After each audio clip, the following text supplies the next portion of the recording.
ikizungumzwa masuala ya sumu kwenye vyakula, kwenye mazao, sijui menele. Kwa inawezekana pia ikawa ni moja ya sababu. Sina hakika na hilo. Sawa, sasa lakini inawezekana ikawa ni moja ya sababu. Sasa kwa mujibu wa baadhi ya majarida ya afya, unaambiwa hivi Uncle BK.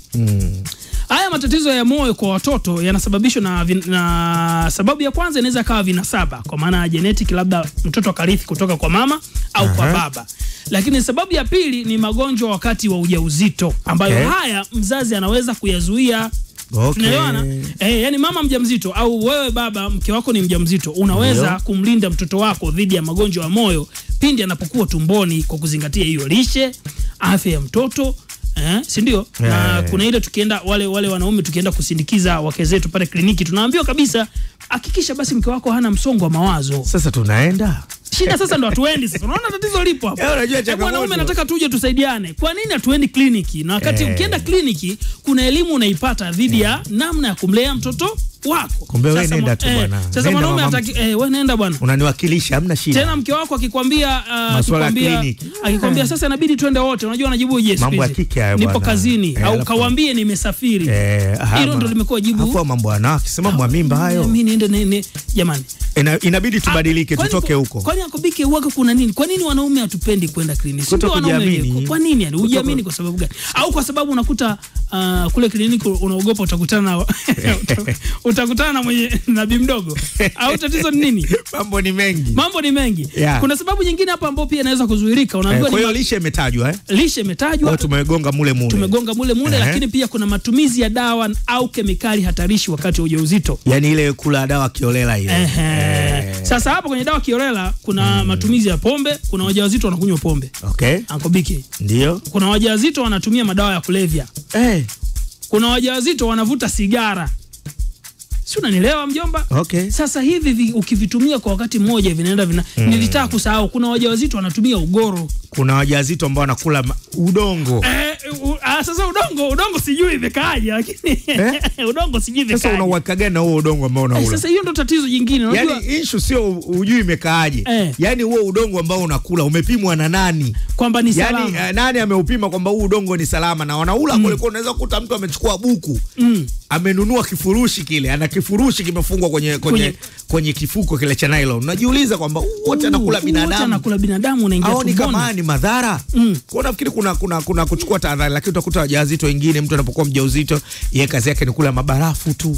Unakuta mtu anakuwa anagegeda ile kaga hiyo. Kuna vitu vingi ambavyo vinaweza kupelekea changamoto hii ya moyo. Kwa nafikiri ni vyema kupata ushauri kutoka kwa wataalamu wa afya. Unapokuwa na ujauzito, lakini pia baba, sisi kina baba tubadilike.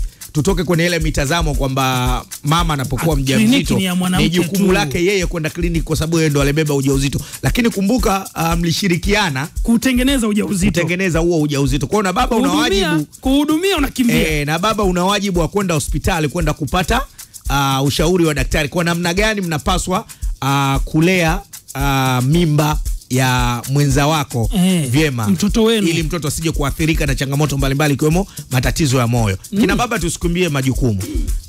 Kwanza ni burudani ukienda na mke wako kliniki. Alafu kama ni majibu. Kwanza ukifika pale sasa nipe siri moja mjomba, ukienda na mke wako kliniki, kama umekuta kuna msururu, labda umekuta ni wanawake tupu wako pale, wale wanaume wao wamegoma kuwapeleka wao kliniki. Jamani mpisheni baba. Mpisheni baba na mke wake jamani. Ile hawaii.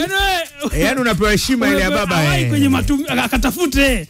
Sio akahangaike. Wanaume mpo. Kama uendi kliniki njoo utuambie 0779729593.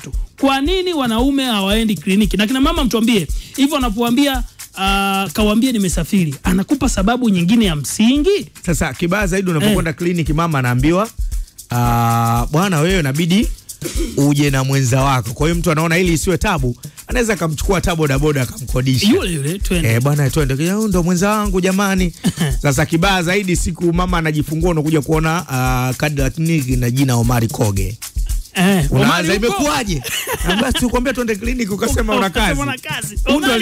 Undo alinisindikiza kwenda kliniki. Omari na baba tuwe makini. Sawa. Gazeti la Mwananchi linazidi kusonga mbele na kuna habari nyingine hapa Uncle BK imeandikwa jaji alivyoamua kesi rasilimali Chadema. Hii sasa ukurasa wa 6 kuna undani wa taarifa hiyo. Lakini pia habari nyingine, koti ya mgomea Mpina kuzua kuchukua fomu za uchaguzi. Lakini pia sio kuchukua, koti ya mgomea Mpina kuzula fomu za uchaguzi. Lakini pia habari nyingine ambayo nataka tushauri tuelekezane vidogo, kwa sababu hii tunaposema watu tunaenda kazini, tunaenda kutafuta, kuna watu wanaenda kutafuta vibaya. Ile kutafuta sipitilizi. Sasa unaambiwa kutafuta kilicho cha halali. Unaambiwa watuhumiwa wa mauaji ya yule binti ambaye alikuwa ni mwanafunzi wa Mzumbe nao wameuawa.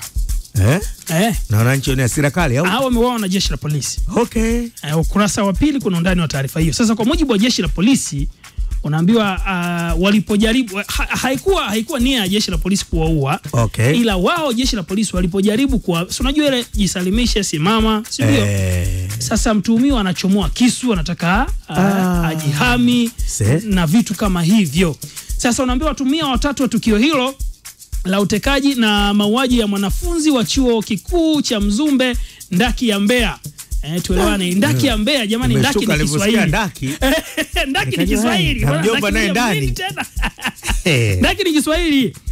Unaambiwa bwana binti wa Mahande. Unaambiwa bwana wamefariki dunia baada ya majibizano. Kujeruhiwa jeshi la polisi kwa risasi wakati wakijaribu kutoroka au kuwatoroka polisi. Sasa wawili walipigwa risasi. Tutamsikia kamanda wa jeshi la polisi. Sawa. Lakini mmoja alijirusha kwenye gari wakati alipokuwa akiwapeleka polisi kwenda kumuonyesha yule mganga wa kienyeji. Unajua kumbe ilikuwa tu sio mchongo wa kusema tumteke atupe fedha. Kumbe na kuna mganga pia ambaye walikuwa wanashirikiana naye. Naona mambo hayo.